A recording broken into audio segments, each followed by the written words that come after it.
Champions trophy 2025లో భాగంగా team India Australia మధ్య first semifinals పోరు కోసం రంగం సిద్ధమైంది. ఐసీసీ ఛాంపియన్స్ ట్రోఫీలో కాసేపట్లో ఫస్ట్ సెమీఫైనల్స్ భారత్ ఆస్ట్రేలియాల మధ్య జరగనుంది. ఈ మ్యాచ్లో ఎలాగైనా గెలిచి ముందుకెళ్లాలని ఇరు జట్లు పట్టుదలతో ఉన్నాయి. పైగా రెండు బలమైన జట్లు కావడంతో అంచనాలు భారీగా ఉన్నాయి. గ్రూప్ స్టేజ్లో హ్యాట్రిక్ విజయాలు సాధించిన టీమిండియా నుంచి మంచి జోష్ మీద ఉంది.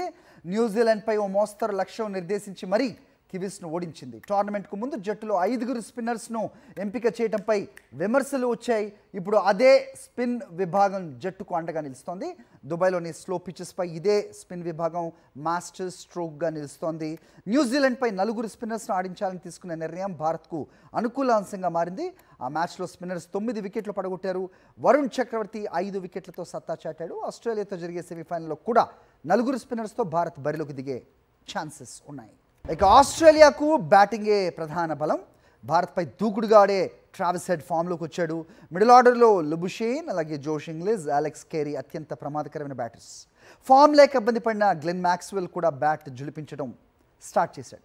కెప్టెన్ స్టీవ్ స్మిత్ ఫామ్తో సంబంధం లేకుండా ఎలాంటి పరిస్థితుల్లోనైనా పరుగులు రాబట్టగలిగే క్లాస్ ప్లేయర్. ఈసారి పాట్ కమిన్స్, అలాగే జోష్ హేజిల్వుడ్, మిషెల్ స్టార్క్ వంటి ప్రధాన ఆటగాళ్లు లేకపోయినా ఈ టోర్నీలో ఆస్ట్రేలియా జట్టు బలంగానే కనిపిస్తోంది. ఇంగ్లాండ్పై 350కి పైగా భారీ లక్ష్యాన్ని ఛేదించడమే ఇందుకు ఎగ్జాంపుల్గా చెప్పచ్చు. గత రికార్డ్స్ చూస్తే టీమిండియాపై ఆస్ట్రేలియాదే పైచేయిగా ఉంది. ఐసీసీ ఈవెంట్స్ నాకౌట్ మ్యాచెస్లో చివరిసారిగా 2011 ప్రపంచ కప్ క్వార్టర్ ఫైనల్లో ఆస్ట్రేలియాపై భారత్ నెగ్గింది. 2015 వన్డే ప్రపంచ కప్ సెమీఫైనల్, 2023 వన్డే ప్రపంచ కప్ ఫైనల్స్. అదే ఏడాది వరల్డ్ టెస్ట్ ఛాంపియన్షిప్ తుది పోరులో క్యాంగరూస్ చేతిలో టీమిండియా ఓటమి పాలైంది. ఈసారి బలమైన స్పిన్ బౌలింగ్తో ఆస్ట్రేలియాకు చెక్ పెట్టాలని భారత్ యోచిస్తోంది.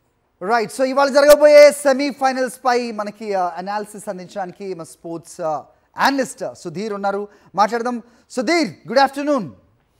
నమస్తే గారు, చెప్పండి, ఎలా ఉన్నారు? ఏంటి మీ అటైర్ ఏంటి? That you know I see some other colours. Absolutely, అంటే ఎల్లో వేసుకున్నాను, ఆస్ట్రేలియాకి సపోర్ట్ ఇస్తున్నాను మాత్రం అనుకోకండి గారు. Exactly, we always support India. But మీరు చెప్పినట్టుగా హెడ్లైన్స్ లో ఆస్ట్రేలియా తోటి ఏ మ్యాచ్ అయినా, ఏ టోర్నమెంట్ అయినా it's always going to be tough అండి, నో డౌట్. నిన్నటి వరకు లీగ్ పర్ఫార్మెన్స్ ఒకత్తు, అండ్ ఈ రోజు నాకౌట్ మ్యాచ్ కనుక ఒక డిఫరెంట్ పర్ఫార్మెన్స్ చూడబోతున్నాం 2 టీమ్స్ నుంచి. అబ్సల్యూట్లీ మీరు చెప్పినట్టుగా Indian bowlers versus Australian batters. ఇండియాకు ఉన్నటువంటి కొంచెం ఆ ఎడ్జ్ అడ్వాంటేజ్ ఎక్కువ ఉందంటే స్పిన్నర్స్ ఎక్కువగా ఉండడం, అండ్ స్పిన్నర్స్ అందరు కూడా టాప్ క్లాస్ స్పిన్నర్స్ ఉండడం, అండ్ ఆస్ట్రేలియా అక్కడ కొంచెం వెళ్తే అనేది కొంచెం కనబడుతుంది. బట్ అదర్వైజ్ ఆస్ట్రేలియా కూడా బిట్స్ అండ్ పీసెస్ క్రికెటర్స్ ఎక్కువగా ఉన్నారు హరి గారు. మీకు Maxwell can bowl. Actually unfortunately ఈ మ్యాచ్ లో వాళ్ళు షార్ట్ ను మిస్ అవుతున్నారు, ఎందుకంటే short actually couple of matches లో బౌలింగ్ చేశాడు, బ్యాటింగ్ చేశాడు, అండ్ లబుషేన్ కూడా బౌలింగ్ చేయగలుగుతాడు. ఒకవేళ హార్డీ ఆడినట్లయితే హార్డీ కూడా బ్యాటింగ్ బౌలింగ్ చేయగలుగుతారు. సో వాళ్ళ పేస్ బౌలింగ్ ఇండియన్ తో కంపేర్ చేసినట్లయితే కొంచెం ఎక్కువగా వాళ్ళకి ఎడ్జ్ కనబడుతుంది.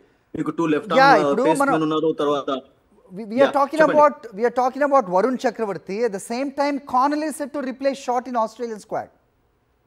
అబ్సల్యూట్లీ, కాలనీ ఒకవేళ ఆడినట్టయితే కాలనీ, బట్ అంత ఎక్స్పీరియన్స్ అతనికి లేదు. Is rated as a good spinner గా అతని రేట్ మంచి ఆల్రౌండర్, బ్యాటింగ్ కూడా చేయగలుగుతాడు. బట్ వరుణ్ చక్రవర్తి చూడండి, ప్రతిరోజు ప్రతిసారి అంటే అదే పర్ఫార్మెన్స్ కొనసాగాలి, రిపీట్ అవుతుందని చెప్పి కూడా ఎవరు అనుకోలేరు. That was his day.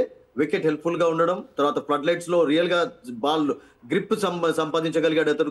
అసలు యాక్చువల్ గా డ్యూ అనేది లేకపోవడం తోటి అద్భుతమైనటువంటి బౌలింగ్ చేశాడు. అండ్ ముఖ్యంగా ఈ మిస్టరీ స్పిన్నర్స్ చేయాల్సింది ఏంటంటే లైన్ అండ్ లెంత్ లో బాల్ వేయాలి. అదే అతడు చేశాడు. అసలు యాక్చువల్గా ఎక్కువ టర్న్ కొరకు కాకుండా అందరినీ కూడా ఇబ్బంది పెట్టగలిగాడు. But that will be repeated today అని చెప్పి మనం ఎక్స్పెక్ట్ చేయలేం. బట్ ఇండియాకు సోర్సెస్ ఎక్కువగా ఉన్నాయి. మీకు స్పిన్ డిపార్ట్మెంట్ లో ఒక స్పిన్నర్ కాకుంటే మరొక స్పిన్నర్ రాణించే ఛాన్స్ కూడా ఉంటుంది. జడేజా ఉన్నాడు, Axar Patel, Kuldeep.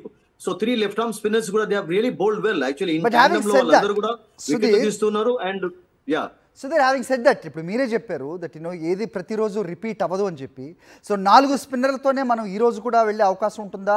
Will there be any change?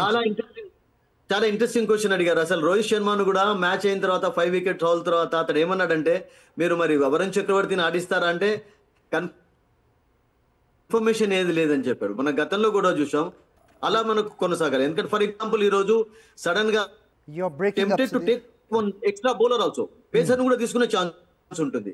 So అప్పుడు పేసర్ కాదు డేర్ చేయలేరు. Kuldeep match winner, Varun of course bowled well, he became a match winner. ఆ మ్యాచ్ గెలిపించాడు తప్పితే, బట్ ఇంకా అతను ఎక్స్పీరియన్స్ లేదు. ఓన్లీ 2 మ్యాచెస్ మాత్రమే ఆడాడు కనుక నేను అనుకుంటాను ఒకవేళ ఏదైనా అటువంటి సిచ్యువేషన్ అతను ఖచ్చితంగా ఆడాలన్నటువంటి కన్ఫర్మేషన్ అయితే ఇది ఉండదు. అదే రోహిత్ శర్మ కూడా చెప్పాడు. Yeah I'm Hari Sudheer.